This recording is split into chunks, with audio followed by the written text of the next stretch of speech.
Hey everyone, my name's Shane and I'm a big baseball fan. It's time for playoff predictions. It's getting right into Canadian Thanksgiving this weekend, so I'm going to be away. So I'm going to give you my predictions for the wild card series as well as the division series.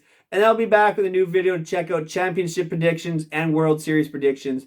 We're getting close to hitting our subscriber goal for the year. Make sure you hit that big red subscribe button. We're on our way to 50 subscribers, and we're greatly looking to appreciate all the support and trying to get us there. Hopefully we can hit it by the end of the season. But until then, let's jump right into our predictions.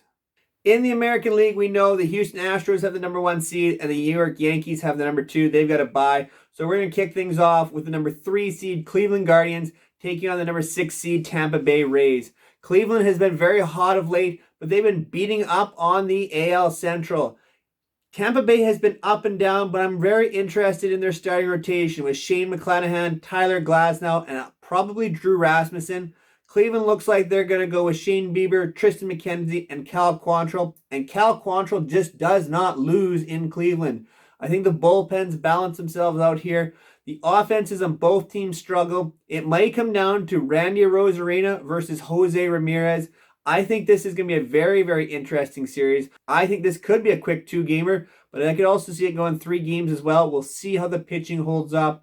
In the end, my prediction, I'm going to have Cleveland in 3 games, a big 3rd game from Cal Quantrill to get the Guardians into the next round.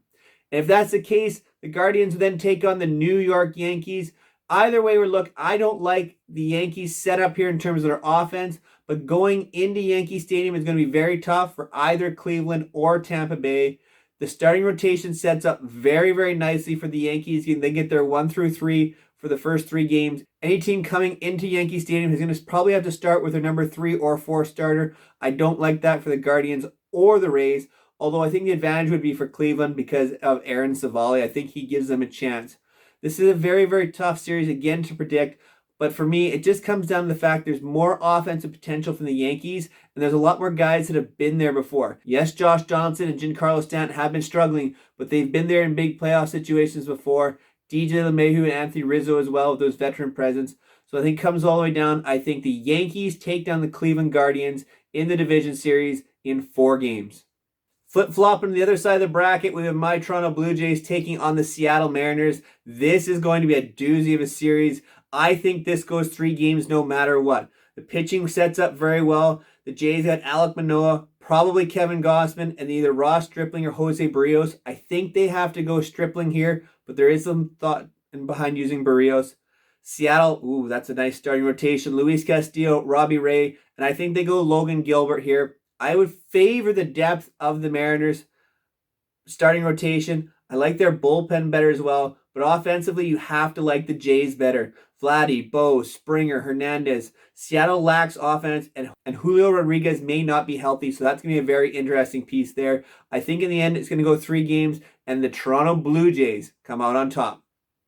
That would take the Jays then into Houston for the division series, where they'd have to start the number 4 starter, likely Jose Barrios, potentially Ross Stripling against Houston's Justin Verlander, Framber Valdez, and who knows who else they set up in the rotation for the Astros. I think Lance McCullers is going to be a big part of that for sure.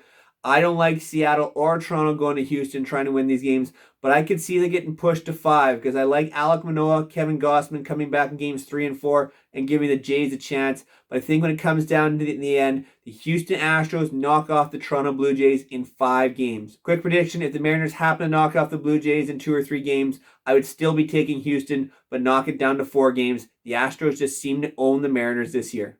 Jumping across the bracket to the National League, we've got the Dodgers as the number 1 seed and the Atlanta Braves coming at number 2. That puts number 3 seed St. Louis Cardinals against the 6 seed Philadelphia Phillies.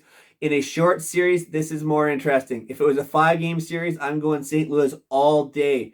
But I'm not sure St. Louis has got the starting pitching and bullpen to match up with the Phillies. That's a scary thing to say at this time of year. You didn't think you're going to hear that about the Phillies. But Zach Wheeler and Aaron Nola 1-2 at the start of a short series. I like the Phillies' chances with that. Not sure where the Cardinals are going. Adam Wainwright's been dinged up a bit. Miles Michaelis hasn't been on his game as much.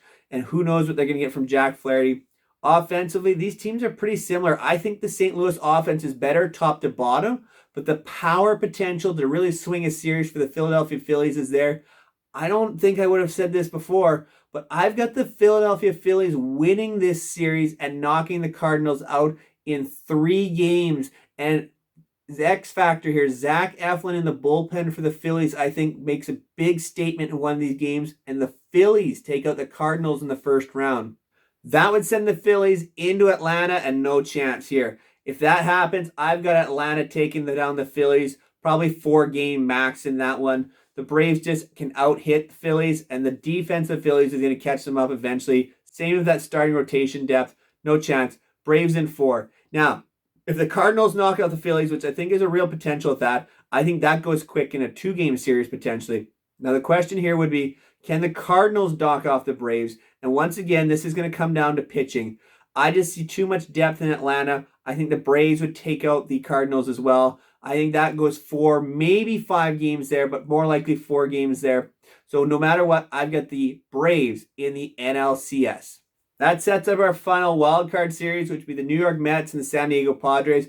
I really do not like this matchup for the Mets because the Padres have the starting pitching that can really go against Max Scherzer and Jacob deGrom in the first 2 games, and even Chris Bassett, number 3, as the Padres can throw out Joe Musgrove, Yu Darvish. Blake Snell has been very, very good. And if needed, Mike Clevenger in a long relief role could potentially fit in there as well. So I really like what the Padres have to match against the Mets. And when it comes down to offense, the Mets are really going to have to get a lot from Pete Alonso and Francisco Lindor. It does not look like Starling Marte is going to play. And if Marte doesn't play, advantage Padres. They've got more depth offensively with Machado, Soto, Cronenworth, and maybe Josh Bell has a bit of a resurgence here. Look for that in the playoffs.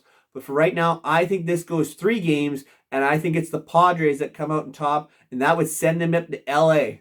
If that were to happen, Padres, Dodgers, the Dodgers have simply owned the Padres this year. The Padres, no chance. Their starting rotation just cannot hang with that type of depth anymore. After burning out some guys in that wild card series, the offense does not match up that well against the Dodgers' vaunted offense.